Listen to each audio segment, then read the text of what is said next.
Okay, hey everybody, welcome to an episode of On the Wrist from Off the Cuff. To have a really cool update for you guys from their brand Zelos. A little about them, they're founded back in 2014. They are a micro brand startup with a unique overbuilt design aesthetic.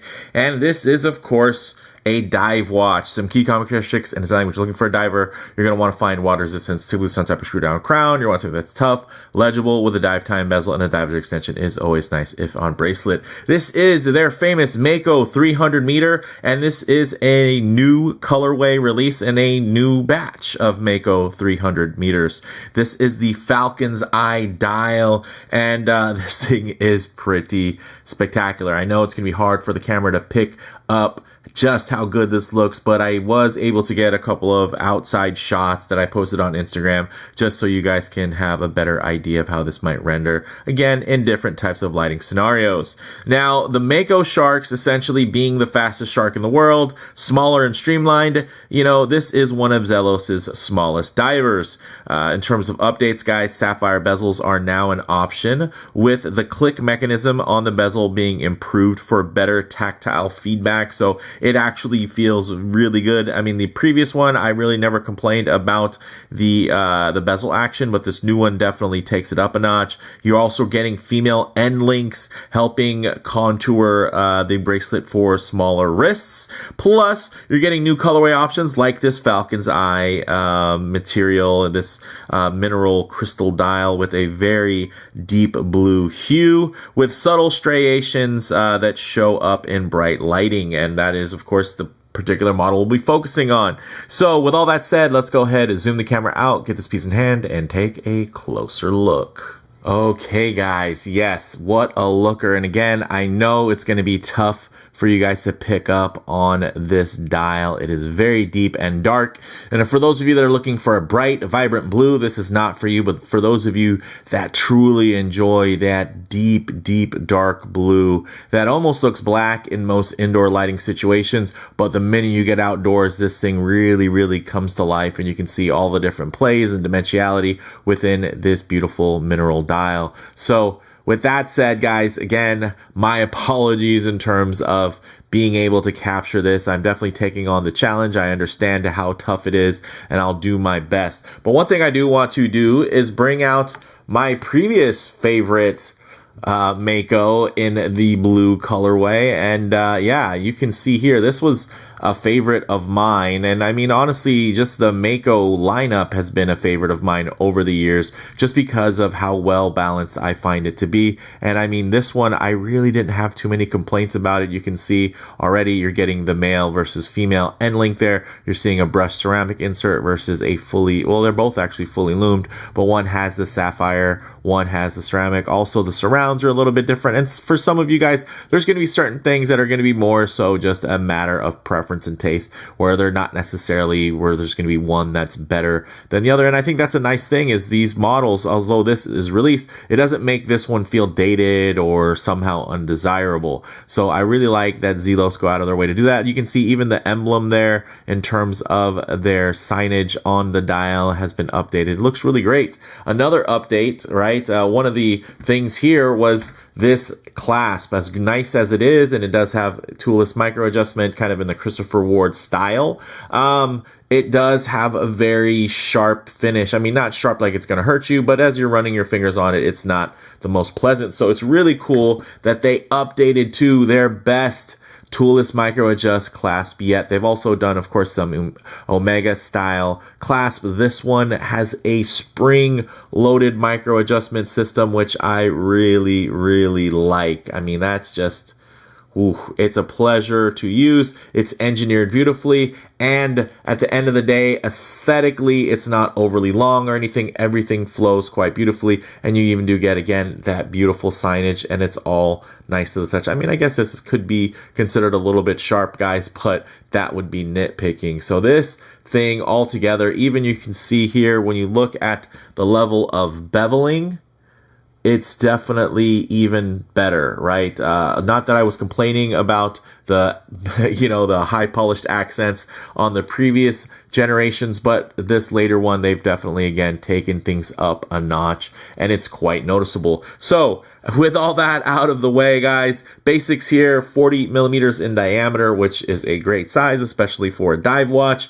It does have a 14.8 millimeter thickness, and that is including that box dome sapphire. So don't be too, dismayed thinking, oh man, that sounds really thick. You can see here, it's not thick. I mean, there's of course a purpose-built, a functional heft that you're going to find here, and with every Zelos watch that's ever been on the market. But I will say it doesn't feel overly thick. It feels actually quite balanced. Now, in terms of the lug to lug, I get 47.2 millimeters with my own calipers, and I think that's nice, especially now that they do have the incorporation of that female end link. So you guys can see the drop is nice and immediate coming off of the lug, versus here on previous variations, you can see the drop off on the male end link is carried away from that case. So for me with a larger wrist, it's never been an issue, but for those of you with smaller wrists, it may have been. So again, very cool that they've done that and refined this package overall. One of the trade-offs are going to be is, of course,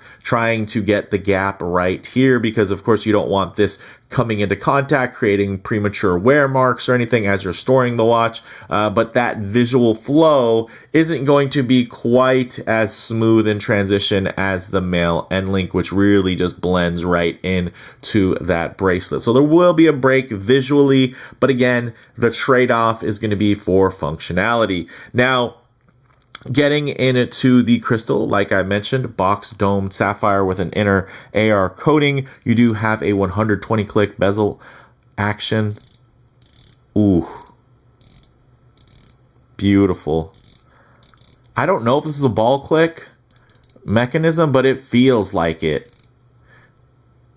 And of course, there's going to be a little bit of smudging on this sapphire insert, so I'm going to wipe that very quickly. But that is a really nice bezel action. And you know what? While we have the previous generation, let's go ahead and hear the old click mechanism. Still very nice, very functional, great balance between clicky and smooth, but definitely not quite as refined and fidgetable as you get in the latest iteration. Now, the crown is beautifully loomed and signed there, screw down crown, and you can see, let me give it a quick little wipe here, just so we can really take advantage of how beautiful this high polished beveling is. Very nice. I like the way that they integrate this nice crown shear guard there that just has a little bit of protrusion, enough to where nothing's going to snag on this, and it's going to be protecting that crown very, very nicely. Now, inside, and the nice thing is, another thing that's been updated is this is nice and smooth to the touch, and versus it being something that might feel a little rough.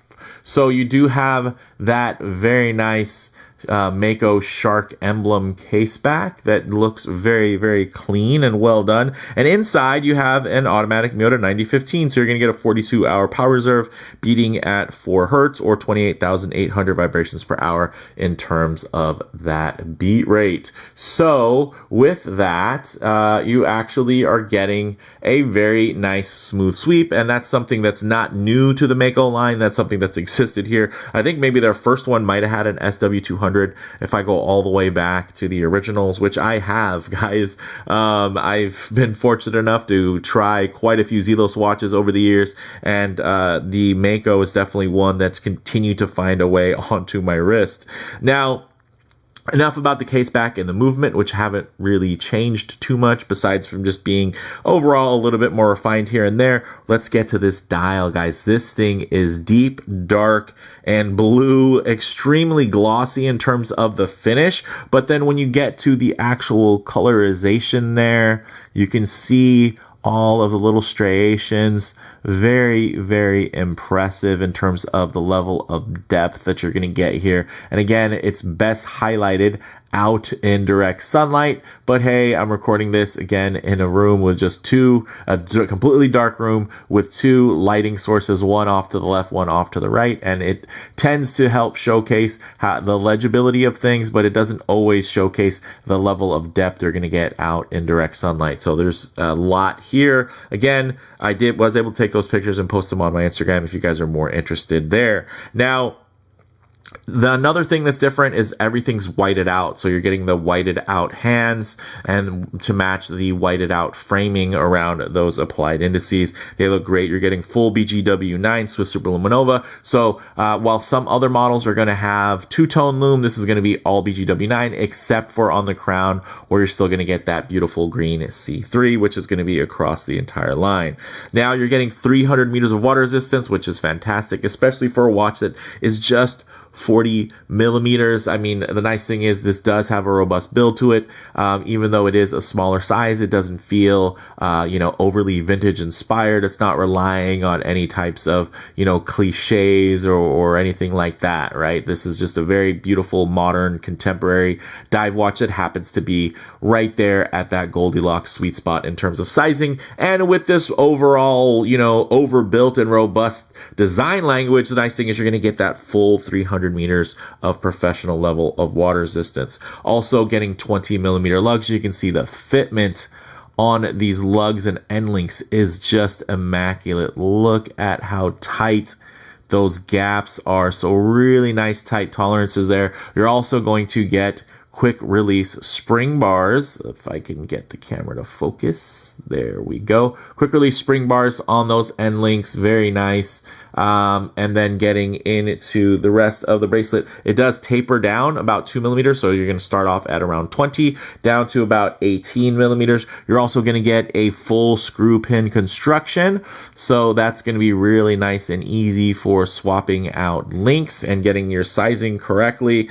And you're getting this beautiful milled push button clasp. This is the best Zelos clasp that I've experienced to date. If you're watching team, yes, keep this, put this clasp on every watch. It's that good. So let's take a closer look.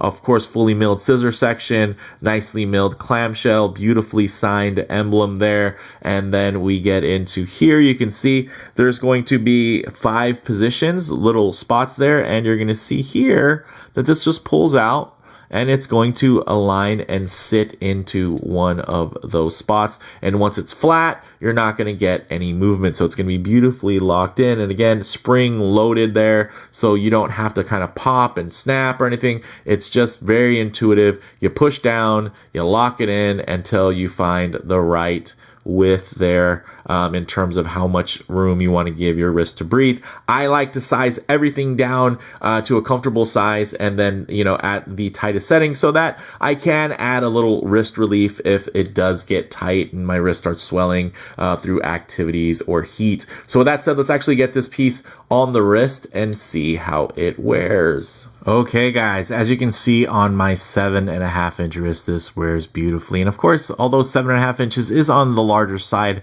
of average, you can notice also that it's a pretty tall and round wrist. So it's not like it's super wide, flat, and accommodating. Of course, if I get my wrist a bit too close to the camera lens, you're going to notice a bit of perspective distortion, making this watch just seem a lot larger than it actually is. So what I like to do is keep my wrist nice and low and then just tighten up the frame so that you guys can get still a detailed look, but just add a bit of a truer aspect ratio as to how this may lay on your own wrist. And check that out.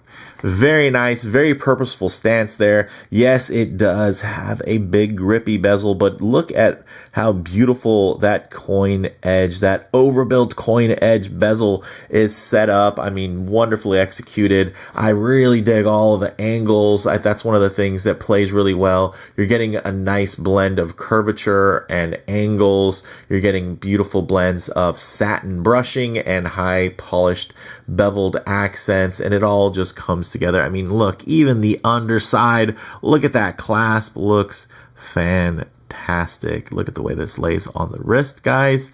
Again, nice functional wear. No, this isn't a super slim, 150 meter, 100 meter diver that's just meant to be a dress watch that happens to look like a dive watch. This is a purpose-built diver that wears as such, and also just happens to be quite versatile at just 40 millimeters in diameter and just a hair over 47 millimeters lug to lug. So this is a looker, guys. I love that natural drape. Look at the lines here from that beveled horn coming off of the case there on the lug edge, and then it just follows down into the drape of the bracelet all the way down. It looks really good. Whew.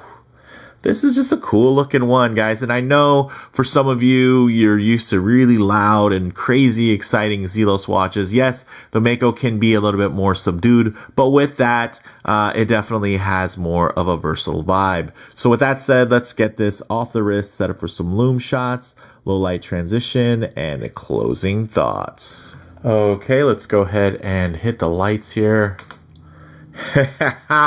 Yes, look at that lume. It is bright, it is in your face, and it's everything that you would expect from a Zelos dive watch, or any dive watch. It's what you'd hope for, at least. You can even see that nicely lumed crown there at the 4 o'clock, directly aligned with the 4 o'clock markings. So that is nice and clean. I love the flow there. But one thing I always like to work in is going to be a bit of a low light transition, because you're not always going to be out in the middle of a field enjoying direct sunlight. A lot of times you're going to find yourself coming in and out of buildings, walking underneath overhangs, or just hanging out underneath the shade of a tree. So it's nice to see with these colors, textures, and finishes render like in less than optimal lighting. And man, just the level of contrast there, just everything is so legible and beautifully balanced in terms of symmetry. Very nice. But then, as you guys can see, when we get the light in, look at those details that just pop and come to life here on the dial. Very clean, very crisp. And then again, you can also find those little hints and those hues of other colors that just want to come out and play. And I think that looks so good. And another thing is, these are all completely unique. So you're going to get a little bit of a wabi-sabi in terms of the execution of the dial, where, there's going to be different textures, different lines, different striations that are and different hues that are going to pop up, whether they be little golden, green, or of course tons of beautiful blue hues that go really well with that BGW9 and that overall blue aesthetic there that you get from that deep dark blue bezel insert there, nicely done in, of course, sapphire. Very, very cool, guys. I'm digging this one a whole lot, and I think you can get look at the dial now. Whoa, look at the way that it's playing. I dig that. I like that you can just get a little bit more detail out of it. Actually, I noticed like the camera is almost shifting. So if I actually maybe turn off this light here, you can see it's bringing out the life in that dial. Check that out. That is so cool. All right, guys. So while that's going, which I think is awesome, let me know in the comments below if you appreciated that. All right. Closing thoughts, guys. On the wrist, one of my personal favorite wearing Zelos watches. The Mako perfectly combines a bold modern aesthetic with a compact and refined wear profile. Now, in terms of model variants, please do check their site links for other options and availability. Of course, this is going to be one of the more subdued options, and they're going to have some really wild out there options that are for, the real eccentric collectors out there that might even be looking for more of a wild card style of watch. But for those of you that are just into something that you can wear every day, this definitely feels like it fits the bill, and it does it with a lot of style. Now, in terms of comparable models, guys, although the high-spec diver under $500 market is more competitive than it has ever been, mainstay independents like Zelos continue to lead by growing their signature aesthetic and highlighting the brand with dynamic and diverse releases like the Mako line. Bottom line, guys, yet another winner from Zelos. I love seeing such an enthusiast darling model like the Mako continue to get further updates and iterations, refining a now iconic design to a brand known for standout timepieces that tend to be very regularly exceeding expectations. One thing I forgot to mention, guys, these are going to be released March 5th. So by the time this posts, that'll be just a couple days after. So they shouldn't be sold out. They could be. You just never know with Zelos. So hopefully you get a chance to still get your hands on these. They do start at $459 as configured. And this review sample was kindly provided by Zelos ahead of release so that I could try to get this in. And, I do have a pretty long queue in terms of when watches show up and then when I'm actually able to shoot and publish and everything like that. So this one, again, this at least is getting you within the first 3-day kind of window of the release and going into the weekend. So hopefully you're able to still have your pick of the litter in terms of whichever watch is the one that really speaks to you. So with that said, let me know what you all think down in the comments below. If you like the video, please do a like. And if you're already, please do subscribe for more content just like this. Thanks, guys.